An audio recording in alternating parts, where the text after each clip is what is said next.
When one of our communicant members applies to become a voter, we ask him to first read the church constitution and bylaws.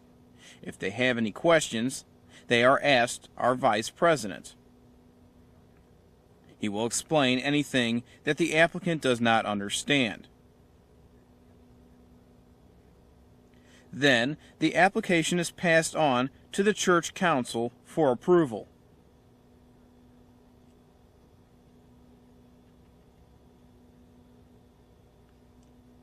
If it is approved, it goes to the voters' assembly at the next meeting for acceptance. What are some possible reasons for turning down an application? I don't know. It has never happened in our church.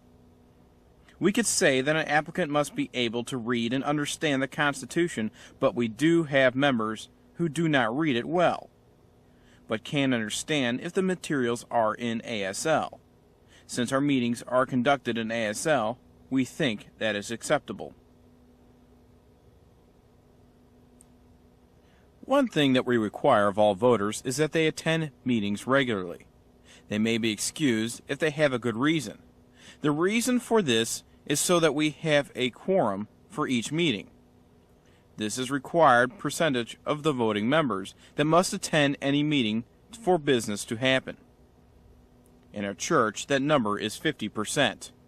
If voters ignore meetings and do not attend, it's possible that we would never have a quorum.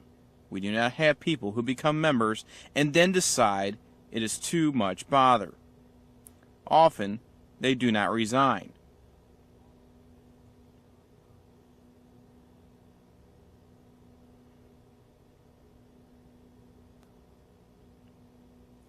They just stop coming to meetings. We take care of this by putting the following sentence in our Constitution. If a voter is absent without an excuse for 2 straight meetings, his name shall be removed from the voters' assembly roll. After being removed, the person may reapply to become a voting member, but he will be questioned more strictly. Churches vary a great deal in how often their voters' assembly meet. Some recommend 3 or 4 times a year. If you have a large church with a lot of business, that is fine. However, the voters are more likely to find reasons to miss meetings if they are held too often. My church votes assembly meets twice a year, in June for discussion about the budget and about planning, and in November to elect officers. What is important is to have the meetings on the same day each year. That way, the voter can plan ahead.